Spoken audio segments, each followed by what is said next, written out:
ఇంకా ఆ విషయం గురించి ఆలోచిస్తున్నావా? ఆలోచించకుండా ఎలా ఉండమంటారు? ఇన్నాళ్ళు ఈ ఇంట్లో మనిద్దరమే ఉన్నాం. ఇప్పుడు అచ్చిబాబు మన మధ్యకు వచ్చేసరికి నాకు చాలా ఇబ్బందిగా ఉంది.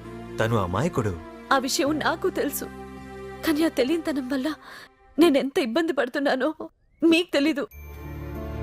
నిన్న పని మనిషి ముందు సడన్ గా నా చేయి పట్టుకుని స్నానం చేయించమని అడిగాడు. పని మనిషి అదోలా చూసింది. నిన్నంతా నేను దాని మొహం చూడలేకపోయాను. మొన్న పాపను ఎత్తుకోనిచ్చి టక్కన పాపకి నాకు ముద్దు పెట్టేశాడు. పక్కింటి ఆవిడ అదో రకంగా చూసింది. తను చేసే పనుల్లో ఎలాంటి దురుద్దేశము, తన మనసులో ఎలాంటి కల్మషము లేదని నాకు కూడా తెలుసు. కానీ ఎంత కాదనుకున్నా అతను ఒకప్పుడు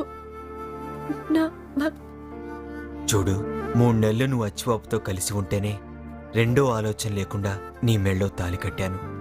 ఇప్పుడేదో తన పొరపాటున మన గదిలోకి వచ్చాడని నేను అనుమానిస్తానా? నేను నిన్ను అర్థం చేసుకునేవాడినే కానీ అపార్థం చేసుకునేవాడిని కాదు. కానీ రేపెప్పుడైనా అచ్చిబాబులో మార్పు రావచ్చుగా. అందుకే తనని వేరే ఎక్కడైనా ఉంచుదాం. వేరే చోట? తనకు మనం తప్ప ఎవరున్నారు?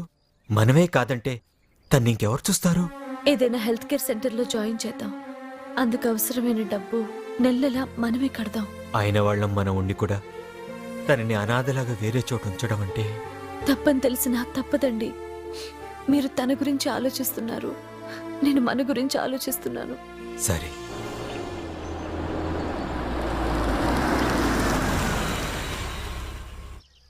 రా.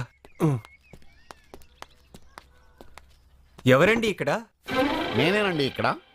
బాల కింద కూర్చున్నావేంటి? కూర్చోనలేదు, కనుమ క్రింద పడినచో తీసుకుని ఉన్నాను. చెప్పుడి, ఈ దీనుడు మీకు ఎలా సహాయం చేయగలడు? మీరు ఒరిస్సా, ఫాదర్ ఒరిస్సా. ఈ మానసిక వైద్యశాలకు హోల్ అండ్ సోల్ నేనే అయ్యున్నాను. హార్న్ కొడుతుంటే వినపట్లేదా? తప్పా చూడు బిడ్డ, ఆటోలు రోడ్డు మీద నడపవలను, ఆఫీసులో కాదు. నీవు రోడ్డు ఎక్కుము. వీడొక హారన్ పిచ్చి బిడ్డ. గతంలో ఆటో నడుపుకునేవాడు. నేను ఒకసారి డ్రైవింగ్ నేర్చుకుని వీడిని గుద్దినాను. ఆ యాక్సిడెంట్ లో అతనికి మతి భ్రమించినది. జాలిపడిన ఆవద్దనే జాయిన్ చేసుకుని ఉన్నాను. మీ విషయం నువ్వు చెప్పుడు. చెప్పుడు.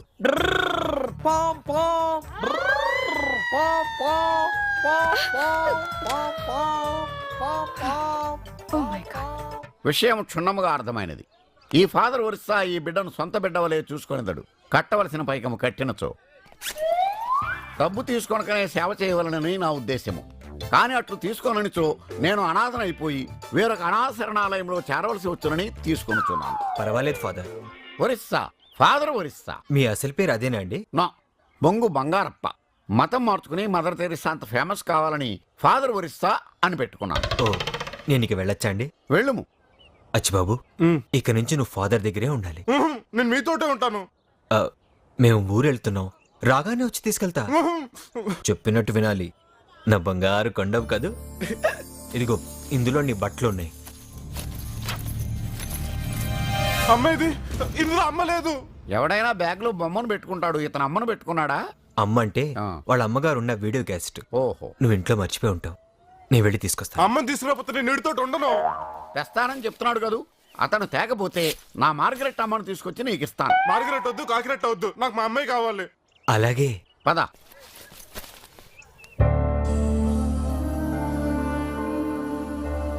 రా బిడ్డ, ఇదే నీ రూము, అదే నీ బెడ్. ఈ బిడ్డలంతా నీ రూమ్మేట్స్. నీ బిడ్డ ఎక్కడ బిడ్డ? ఓ, అంతరేంజ్ ఉందా? అయితే నీకు బిళ్ళ పడాల్సిందే. ఇదిగో బిళ్ళ. నేను వేసుకోను. అయితే నేను వేసేసుకుంటా. నీకు కావాలా? చూశావా, ఈ ఫాదర్ ఒరిస్సా సర్వీసులో నీలాంటి వాళ్ళని ఇంతమందిని చూశాడు. నేను బిళ్ళ మింగకుండా నీ చేత మింగించా. నేను కూడా మిగకుండా మీకే ట్యాక్ చేశాను. చూడు. చూశావా, ఎవరికి చెప్పు. అదెందుకు తీశారు? అచ్చిబాబు క్యాసెట్ అడిగాడు, తీసుకెళ్ళిద్దామని. అక్కడికా? కంగారు పడకు, అక్కడ వీసీఆర్ లేదులే.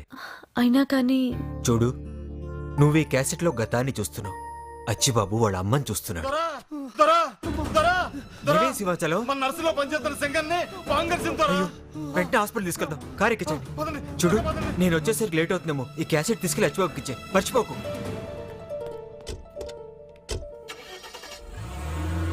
అచ్చి బాబు, ఇంక నిన్ను ఎతకడానికి నాకు ఓపిక లేదు. ఏమన్నా తిందామంటే డబ్బులు కూడా లేవు. రూపాయి ఉందే, ఏమొస్తుంది దీనికి? బిర్యానీతో స్టార్ట్ అయ్యాం, బన్న దగ్గర డ్రాప్ అయ్యాం. ఫోన్లే పక్కన కూర్చోలేదు, బిల్లు పే చేద్దామన్న ఫండ్స్ లేవు ఇక్కడ. ఓరి నీ సొమ్ము ఒకటిదే సోకొకటిదే, ఆఖరికి నాకు మిగిలిన లంచ్ అదేరా, దాన్ని నువ్వు కబ్జా చేస్తావా? నిన్నే నా బండ్లో ఆకు తినేస్తావా? నువ్వు నా వైపు ఎందుకు చూసావు? చూడాలనిపించింది చూశాను. నాకు నీ బండ్ల తినాలనిపించింది, తింటున్నాను.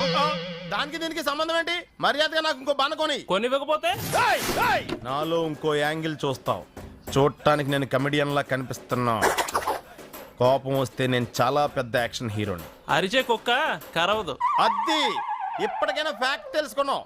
మర్యాదగా నా బన్నకు బన్ను రీప్లేస్ చేయి. చెయ్యకపోతే ఈ బైక్ ఇవ్వను రా. ఉంచుకోరా. అయ్యి బాబాయ్, ఈడేంటి రూపాయి బన్న కోసం 50,000 రూపాయలు బైక్ వదిలి వెళ్ళిపోతున్నాడు? ఈడు బాగా సౌండ్ అనుకుంటా. సౌండ్ లేదు, రీసౌండ్ లేదు. ఇంతకీ మీరెవరండి? ఏయ్! ఈ మ్యాన్ హ్యాండ్లింగ్ ఏంట్రా? Handle with care. ఎరా దొంగ నా కొడక, షేవింగ్ చేయించుకుందామని బార్బర్ షాప్ ముందు బైక్ ఆపితే దొబ్బుకొచ్చేస్తావా? అయ్యి బాబాయ్, నేనా? ఈ బండి నాది కదండి. నీది కాంది, నువ్వు ఎత్తుకొస్తేనే దొంగతనం అంటే. మీ అమ్మ మీద ఒట్టు, దీన్ని నేనెత్తి రాలేదండి, ఆడెత్తుకొచ్చాడు. ఏరా బైక్ దొంగతనం చేసిందే కాకుండా ఆ జెంట్లమెన్ పట్టుకొని దొంగ అంటావా? ఆడు జెంట్లమన్ ఏంటి, భారతీయుడేం కాదా? మండ్రా.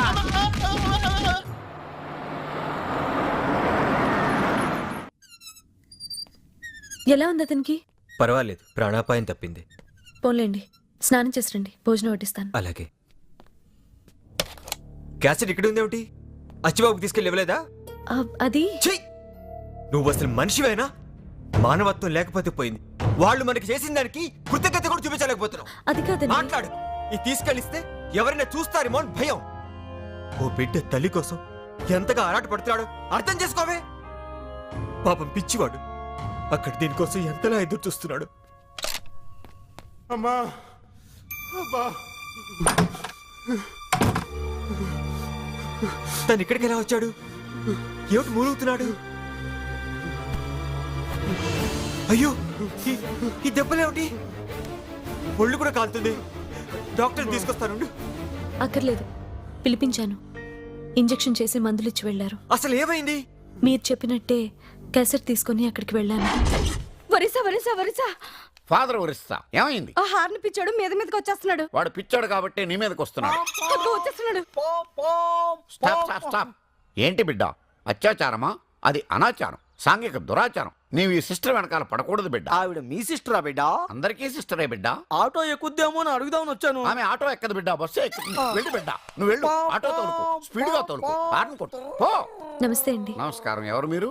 నా పేరు గాయత్రి. ఎవరినైనా చేర్పించడానికి వచ్చారా? లేదండి. మీరు చేరడానికి వచ్చారా? కాదండి, అచ్చిబాబుని కలవటానికి వచ్చాను. అలాగా. అతడు మీకేమవుతాడు? బాగా కావాల్సిన మనిషి. మాకు మాత్రం అసలు అక్కర్లేని మనిషి. అదేంటి, ఏదైనా గొడవ చేశాడా? గొడవ చిన్న బేబస్సం చేశాడంతే. అయ్యో, అలా చేసే మనిషి కాదే. అవును, అతను మనిషే కాదు. ఏం జరిగింది? పొద్దుటి నుంచి అమ్మ కావాలి అమ్మ కావాలి అని ఒకటే గోల. ఫోన్లే కదా అని మా అమ్మ మార్గరెట్ని తీసుకెళ్లి ముందుంచి ఇదిగో అమ్మ అన్నాను. ఛీ, ఇది మా అమ్మ ఏంటి అని ఇదిగో ఈ మెట్ట మీద నుంచి తోసేశాడు. 16 మెట్లు, 66 ఏళ్ళు, 32 పళ్ళు రాలిపోయాయి, కాలు చెయ్యి ఫ్రాక్చర్. సారీ అండి. It's okay. అలాంటి వాళ్ళకి ఎలాంటి ట్రీట్మెంట్ ఇవ్వాలో నాకు బాగా తెలుసు. ఇప్పుడే ట్రీట్మెంట్ స్టార్ట్ చేశారు.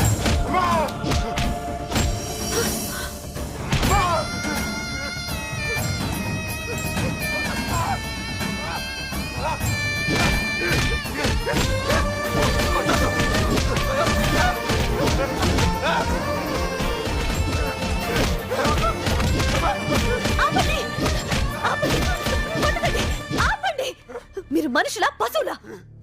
ఒక అమ్మాయి కొట్టి పట్టుకొని ఇంత దారుణంగా కొడతారా? మీకు కావలసిన మనిషిని కొట్టినతో మీరంత ఇదిగా ఫీల్ అవుతున్నారు. మరి ఇతను మా మార్గరెట్ మమ్మీని పళ్ళు రాలగొట్టి కాలు చెయ్యి విరిచను. దానికి మేమెంత ఫీల్ అవ్వాలను, మా మమ్మీ ఎంత ఫీల్ అవ్వాలను చెప్పుడి. తనకంటే ఏమీ తెలీదు, మీకన్నీ తెలుసుగా. తెలుసు కనుకనే ఈ పిచ్చి బిడ్డకు ట్రీట్మెంట్ ఇప్పించుకుంటుంది. ఎవరు పిచ్చి బిడ్డ? నువ్వు పిచ్చి బిడ్డ, మీ మమ్మీ పిచ్చి బిడ్డ, మీ డాడీ పిచ్చి బిడ్డ, మీ అక్క పిచ్చి బిడ్డ, ఇంకొక పిచ్చి బిడ్డ. చూడండి ఎటులా మాట్లాడుతున్నాడో, గమనింపుడి. ట్రీట్మెంట్ ఇచ్చుము. ఆగండి, అతని మీద ఇంకొక దెబ్బ పడిందో మీ ప్రాణాలు తీస్తాను. అది కాదు సిస్టర్, ఇట్లాంటి వారికి అట్లాంటి ట్రీట్మెంట్ ఇచ్చిన సో సెట్టగును. ఏమీ అక్కర్లేదు, మీకు మీ ట్రీట్మెంట్ కి ఓ నమస్కారం. పది వెళ్దాం. నిజం తెలియక క్యాసెట్ చూసిన వెంటనే తిట్టాను. I'm sorry. పర్వాలేదు. ఏమండి, కష్టమో నష్టమో ఇక నుంచి అచ్చిబాబుని మనతోనే ఉంచేసుకుందాం. తప్పకుండా. Thank you. ఏండే సెల్లార్లేదు అవతల బా చూస్తే దున్నపోతులా ఉన్నావు. పోతే మా ఏజెన్సీకి సరిపోతావు. ఇలా అడుక్కోపోతే ఏ టేక్ సెట్ లో గంధం సెట్ లో స్మగ్లింగ్ చేసుకుని నీతిగా బతకొచ్చుగా. అయ్యి బాబోయ్, స్మగ్లర్ దగ్గరికి వచ్చాం అనమాట. ఎదలో సిరుములేదో గుచ్చేసి పోతే అది ప్రేమ.